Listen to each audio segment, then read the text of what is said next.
Jmenuji se Josef a rád bych vám dneska řekl něco o svém životě. Vyrůstal jsem v rodině, kde moje mamka věřila v Boha a i nás brávala do církve, takže už jsem o Bohu některé věci věděl, ale můj taťka byl přesný opak. Byl to alkoholik, závislák na automatech a to samozřejmě mělo na moje dětství i na naši rodinu vliv. Častokrát to bylo v dětství těžké, protože utratil všechny peníze, co jsme třeba měli na celý měsíc. Často se vracel domů opilý a psychicky, fyzicky ubližoval mojí mamce. A vzpomínám si, že jednou byla i taková situace, kdy došel večer opilý domů a mamka se s náma zamčela v kuchyni, ale on rozbil ty dveře a vytáhl takový velký nůž a začal tam s ním mávat, že nás všechny podřeže. A tak jsme byli vyděšení, nevěděli jsme, co dělat, ale pak se otočil a začal se litovat a omlouvat. Ale to byl okamžik, kdy jsme věděli, že se takhle nedá jít dál. A tak hned další den s náma mamka utekla k babičce, kde vlastně jsem prožil zbytek dětství a naši rodiče se rozvedli.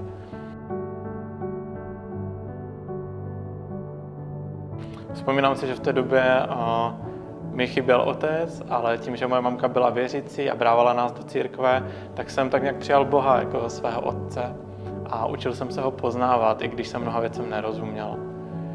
Začal jsem věřit tomu, co si v Bibli čtu, začal jsem poznávat Ježíše, jeho lásku, ale zároveň i svoji nedostatečnost a hříšnost a začal jsem vidět všechny ty věci, které v mém životě nejsou v pořádku.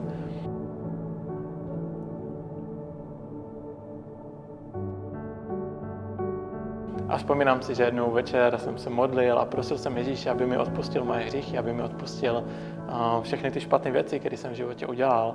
A že ho chci následovat, protože jsem poznal právě díky Bibli, že on nás miluje a že mě miluje a že mu na mě záleží. A řekl jsem si, když někdo tak miluje mě, tak i já chci milovat jeho. A tak jsem se prostě rozhodl, že ho chci následovat a chci žít život s ním. Tehdy mi bylo asi 13 let. Dalším takovým důležitým okamžikem bylo právě to, když jsem začal mluvit k Ježíši, začal jsem se modlit a prostě jsem s ním mluvil jako se svým přítelem, říkal jsem mu všechno o svém životě, prosil jsem ho o pomoc, prosil jsem ho o radu a nějakým způsobem ke mně začal mluvit, začal mě vést, začal měnit můj život.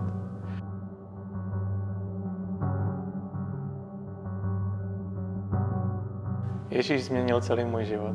Díky němu jsem mohl zvládnout věci, o kterých jsem si myslel, že nejsou možné a pomohl mi i projít mnoha těžkými obdobími v mém životě. Mohl jsem úspěšně dokončit školu, mám dobrou práci, skvělou rodinu, úžasnou ženu a věřím, že ve všem tom Bůh jednal. Život není vždycky jednoduchý, ale to hlavně je, že na něj už nejsem sám. Vím, že Ježíš je vždycky se mnou a pomáhá mi prostě vidět život a věci z jiného úhlu, z jiného pohledu. Dává mi radost, pokoj, lásku a učí mě, jak žít. Myslím si, že život s Ježíšem je to nejlepší, co můžeme v životě mít. A myslím si taky, že křesťanství je hlavně o vztahu s ním a že to je něco, co se nedá jenom vysvětlit, je to něco, co člověk musí zažít. A tak jestli mě teď posloucháte, tak bych vás chtěl povzbudit, abyste hledali. Protože věřím, že to za to stojí a že Bůh se dává najít těm, kteří upřímně hledají.